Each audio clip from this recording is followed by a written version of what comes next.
வணக்கம். இன்றைக்கி வீடியோவில் க்ளோஸ் நெக் ப்ளவுஸ் தான் பார்க்க போகிறோம். இதுக்கு ஆம் ஹோல் உயரம் எவ்வளோ வைக்கணும், மார்பு சுற்றளவு எவ்வளோ வைக்கணுங்கிறத சொல்லியிருக்கேன். வீடியோவை ஸ்கிப் பண்ணாமல் பாருங்கள். இப்போது இது சாதா ப்ளவுஸுங்கிறதுனால 2 இன்ச்சு விட்டுட்டு ஒரு லைன் போட்டுக்கலாம். லைனிங் ப்ளவுஸாக இருந்தால் ஒரு 1/2 இன்ச்சு விட்டால் கூட போதும். இப்போ ப்ளவுஸோட உயரம் ஒரு 13 இன்ச்சு வச்சுக்கலாம். இவங்க நார்மல் உயரங்கிறதுனால 13 இன்ச்சு வச்சா கரெக்டாக இருக்கும். 13 இன்ச்சில் ஒரு லைன் போட்டுட்டு தையலுக்காக ஒரு 1/4 இன்ச் விட்டுட்டு இன்னொரு லைன் போட்டுக்கலாம். இது க்ளோஸ் நெக் ப்ளவுஸுங்கிறதுனால நம்மளுக்கு ஷோல்டரோட அளவு தேவைப்படும். ஷோல்டரோட அளவு 14, அதில் பாதி 7 இன்ச்சு அப்படியே குறிச்சிக்கலாம். இப்போது முதுகோட அகலம் 3 இன்ச்சு வச்சுக்கலாம். இது க்ளோஸ் நெக்குங்கிறதுனால ஒரு 1 இன்ச் அளவுக்கு இறக்கம் வச்சுக்கிட்டா கரெக்டாக இருக்கும். அதில் இந்த மாதிரி வளைவு போட்டுக்கலாம்.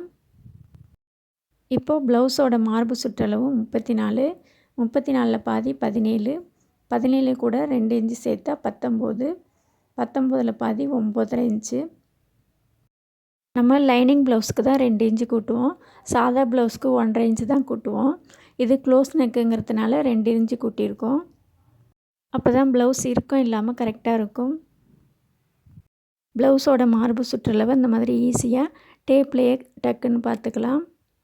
மார்பு சுற்றளவு 34 இந்த மாதிரி 2ஆக மடித்து அதில் பாதி 17 இன்ச்சு இருக்குது.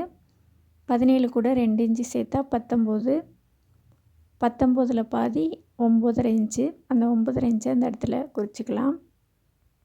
இவங்களுக்கு ஆம்ஹோல் சுற்றளவு 14. இப்போது ஆம்ஹோல் உயரம் ப்ளவுஸோட உயரம் 13 இன்ச்சிலேருந்து தான் கொண்டு வரணும். நம்ம ஆம்ஹோல் சுற்றளவு 14 இருந்தால் 8.25 இன்ச்சு உயரம் வைப்போம். இது 1/2 இன்ச்சு கம்மி பண்ணி 7.25 வச்சுருக்கோம். இப்போது மார்பு சுற்றளவு 9.5 அந்த இடத்துல குறிச்சிக்கலாம். இப்போது அந்த 9.5 இன்ச்சில் ஒரு லைன் போட்டுக்கலாம். தையலுக்காக ஒரு 1.5 இன்ச் விட்டுட்டு இன்னொரு லைன் போட்டுக்கலாம். இது க்ளோஸ் நெக் ப்ளவுஸுங்கிறதுனால ஆம்ஹோல் உயரம் ஒரு 1/2 இன்ச்சு கீழே இறக்கி வச்சுருக்கோம். அப்போ தான் ப்ளவுஸ் இறுக்கம் இல்லாமல் கரெக்டாக இருக்கும். இப்போது கோடு நேராக வரத்துக்காக அந்த அளவை கீழேயும் குறிச்சிட்டு இந்த மாதிரி பாக்ஸ் போட்டுக்கலாம்.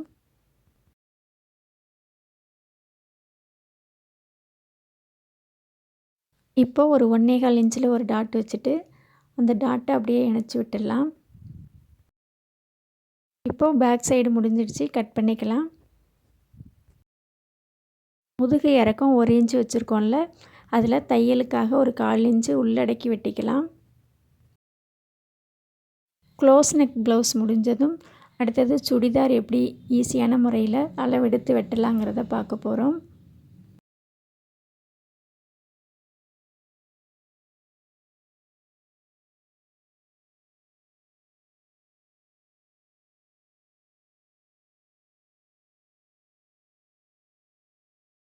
இப்போது தையலுக்காக விட்ட லைனில் இந்த மாதிரி அர்காட் பண்ணிக்கலாம்.